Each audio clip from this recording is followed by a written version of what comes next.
Hello again, this is Sam Houston, and welcome to My Front Porch. The Derby is something else.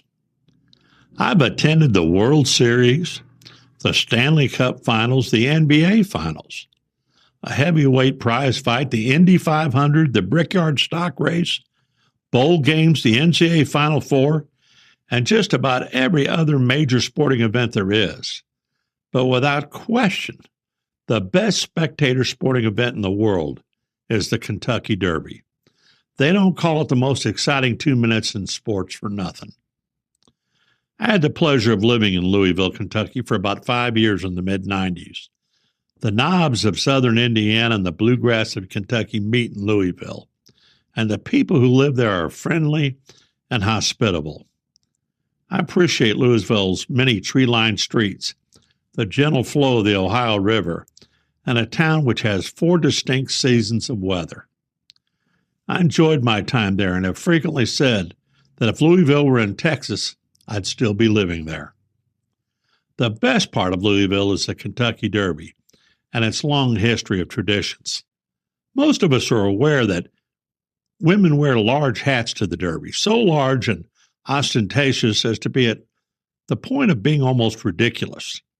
It's hard to describe what a sea of 150,000 people looks like when nearly every single woman has a hat on their head. The multitude of colors and designs are almost more than the eye can take in. Wearing a hat to the Derby is such a big deal. There are shops in Louisville which are dedicated solely to creating Derby hats and do so year-round. I love to see the older women, or as I refer to them, the grand dames, who appear on race day dressed to the nines, donning a spectacular hat and commenting in a slow southern drawl how they've been to every Derby since citation in '48.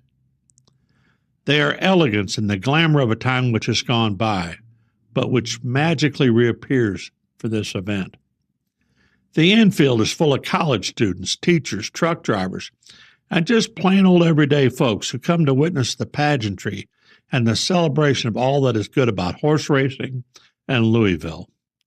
Mint juleps, the official drink of the Derby, are made by the barrel and consumed in a quantity which can only be described as unimaginable. Parties in the infield of the track are legendary and reportedly not for the faint of heart. The grandstands are full, with the rights to many tickets being passed down from generation to generation. Over the years, Derby Day became so popular that another racing event, the Kentucky Oaks, is held the day before in the same location and to nearly as big a crowd. Newcomers seeking tickets to the Derby find themselves lucky if they can secure a general admission pass.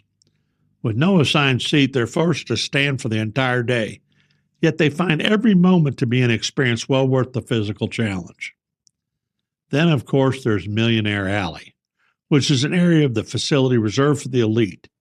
It's full of entertainers, movie stars, captain of industries, billionaires, and politicians.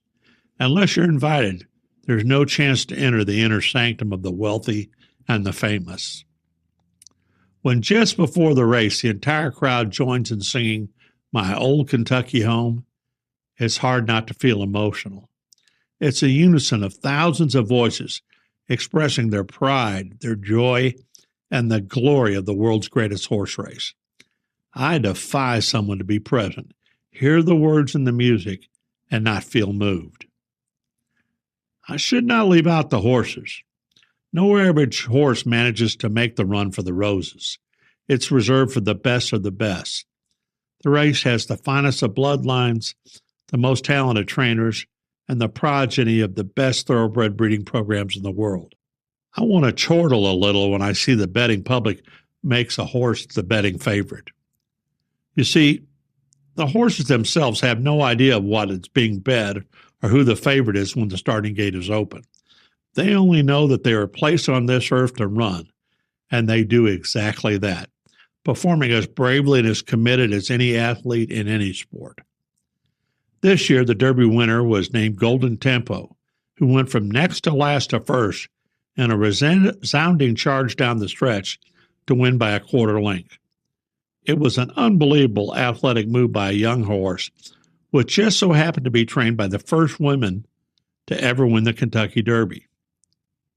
Though the budding public cast him as a long shot at 23-1, Gold Tempo would simply not be denied his place in racing history. Some of my dear friends and I celebrated the day by having a party. The women all dressed as if we were in Kentucky, and we gambled and laughed and marveled at this unique American tradition known as the Derby. It was a wonderful time, and I believe we may have started a few of our own traditions. The first Saturday in May is special. Long live spirited competition. Long live tradition. Long live the Kentucky Derby, and thank you, Lord, for giving us these talented equine athletes. Thought for the day. A horse gallops with his lungs, perseveres with his heart, and wins with his character. Federico Tessio. Until next time, I'll keep riding the storm out.